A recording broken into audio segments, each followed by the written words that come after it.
So, in response to tonight's unpopular opinion, where I basically say that climate change is a bunch of hooey put together by a bunch of hypocritical, private jet flying limousine liberals to place all the rest of us normal people under their socialist communist control. Am I right or wrong? And if I'm wrong, change my mind.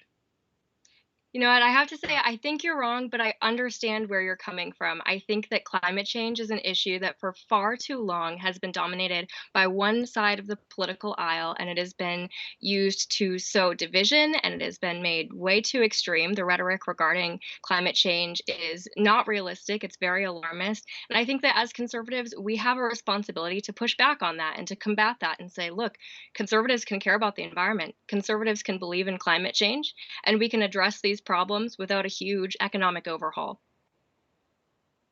Okay, speaking of economic overhaul, it's actually good you said that because my next question was like, what's the difference between your conservative climate activism with ACC and the climate madness we hear from AOC?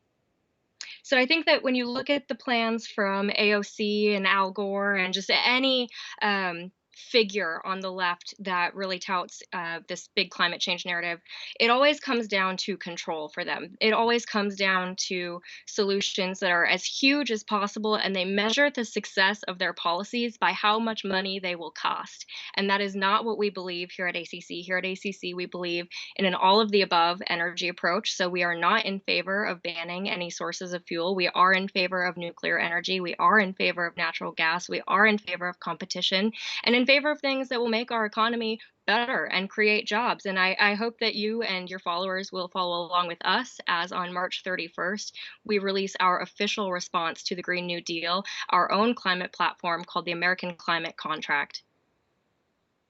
Okay, that's good. I was thinking about, it is good to be able to have something to push back on because all you hear on the left is just all about climate. It's like the left is just taking this thing and just made it their thing. So I guess it is good to have someone on the right who is championing a lot of the same things. And I do find that a lot of people on the right are actual conservationists in a way, just not crazy with the control because a lot of people on the right are actually people who actually go outside.